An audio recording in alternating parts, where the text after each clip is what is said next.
Hello and welcome to the Columbia Daily Tribune's Courtside View basketball webcast. This is Tribune sports editor Joe Waljasper along with Tribune basketball beat writer Steve Walentic. Steve, Missouri opens SEC play on a poor note, losing at home to Georgia, which we did not see coming.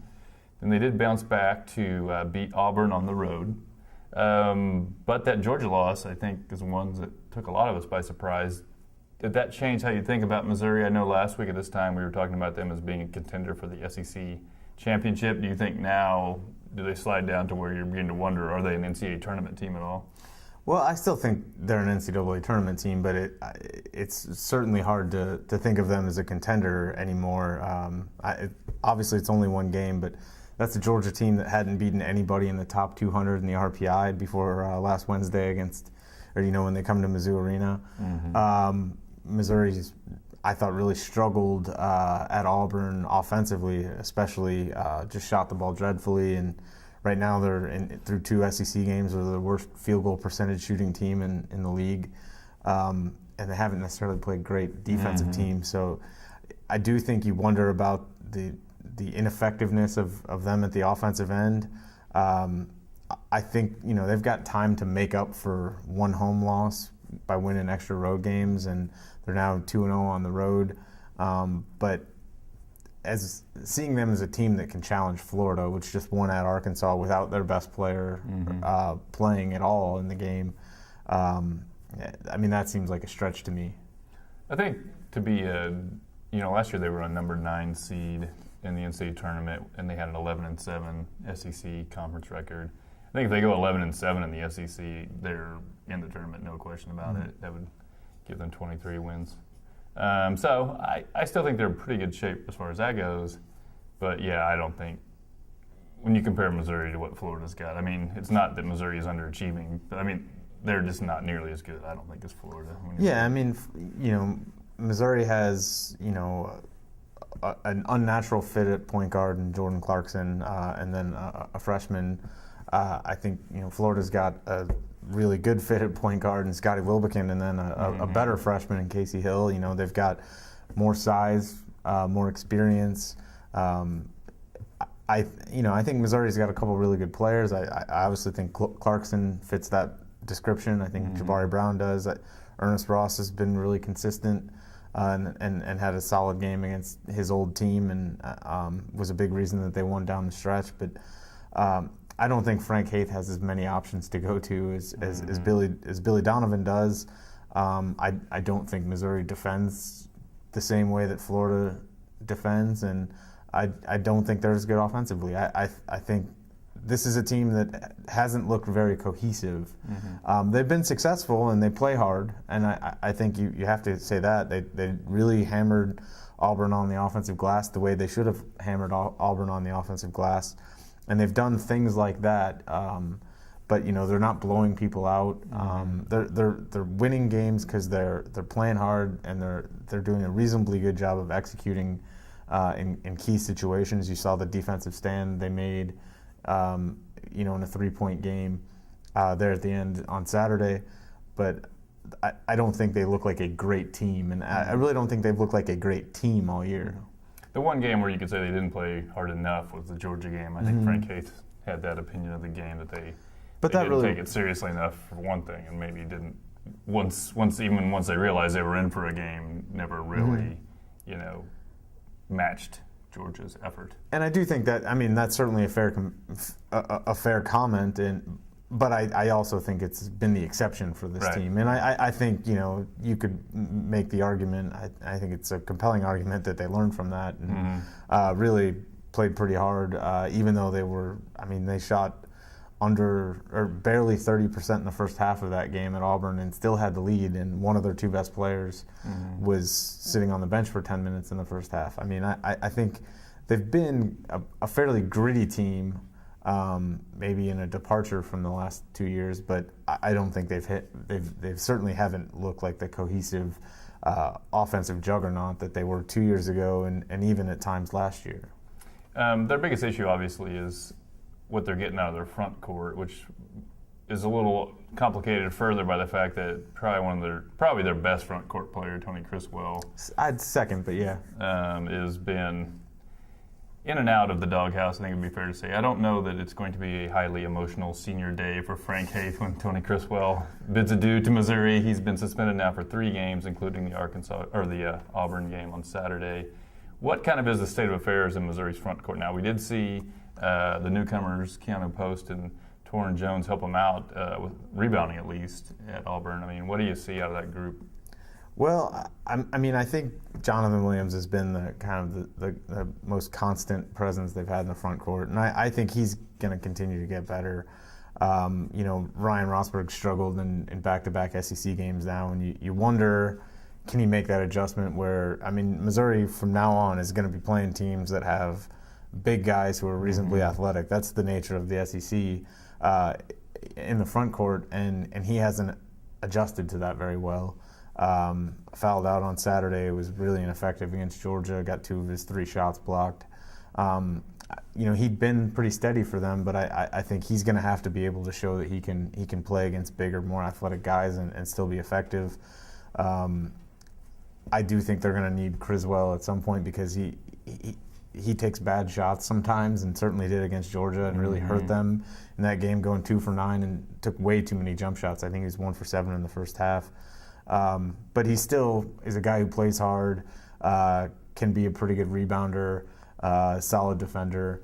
I think Frank Haith really liked what he saw out of Torrin Jones, especially. He had 11 rebounds in 13 minutes and scored 4 points. He was 0 for 4, but he made all 4 free throws. And he does bring intensity that is hard to not notice. And the other thing that Frank has said is, he wishes that some of those guys like Torrin, Keanu got more minutes earlier in the year when he was suspended.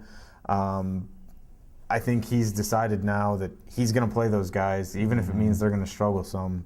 He's going to play them now and live with the struggles because he thinks it gives them more options and they can be better. And we'll see if he lives up to that. But he certainly did on Saturday with Criswell out.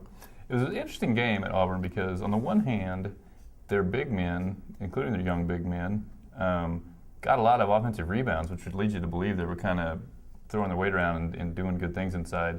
But then once they got them, it's been a while since I remember seeing so many shots blocked, deflected. I think there was officially 8 of them were blocked, and there was a whole bunch more that were blocked but resulted in fouls. So it was a little bit interesting that they're able to get these rebounds, but they just could not get shots up without getting them blocked.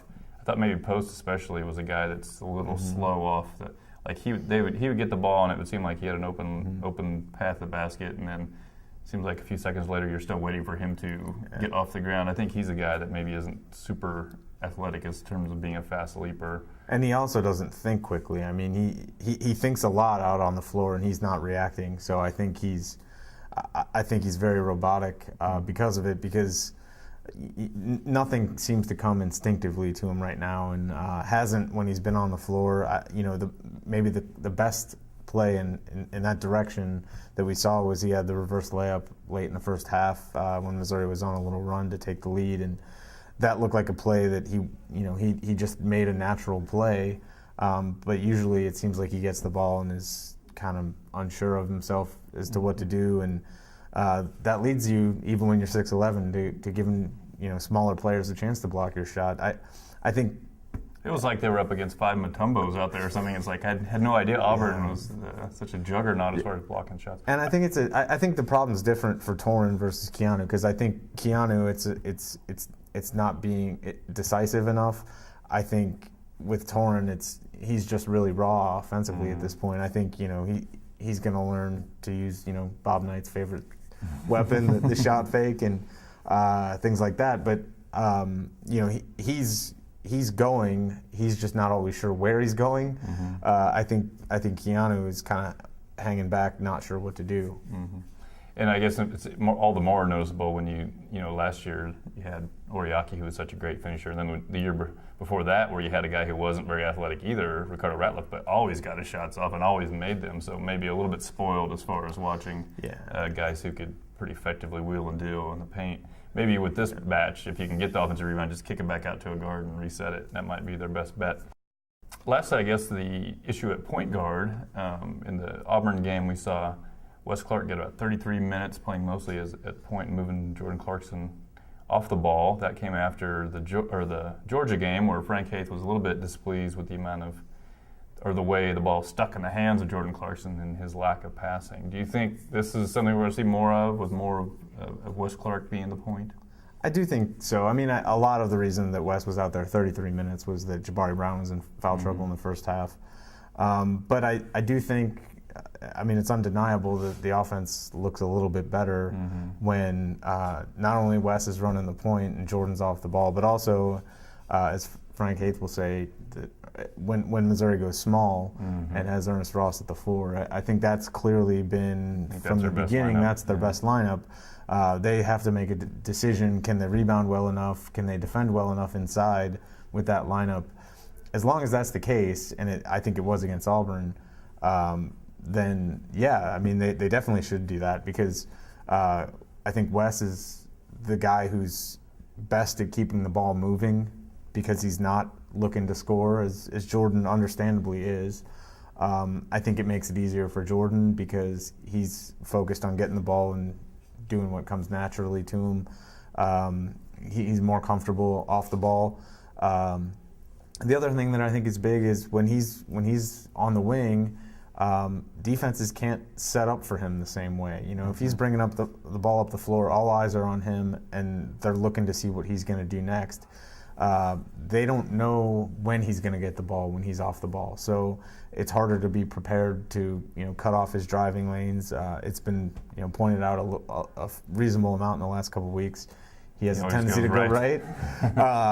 They have a harder time, even if that's true, and obviously he's going to have to get better with the left hand, but even if that's true, they're going to have a harder time denying him his right hand if they're not set up properly when he catches it. I think teams are going to continue to play zone. I think across college basketball, teams are playing a lot of zone this year, and I think Jordan's a guy who, when he's off the ball, can get in the heart of the zone, not only driving, but a couple times against Auburn in the second half, he flashed to the middle and caught the ball, around 10 feet in the middle of the lane, and was able to hit, little floaters, things like that. And obviously, playing off the ball as much as he did, he had his best game since the NC State game.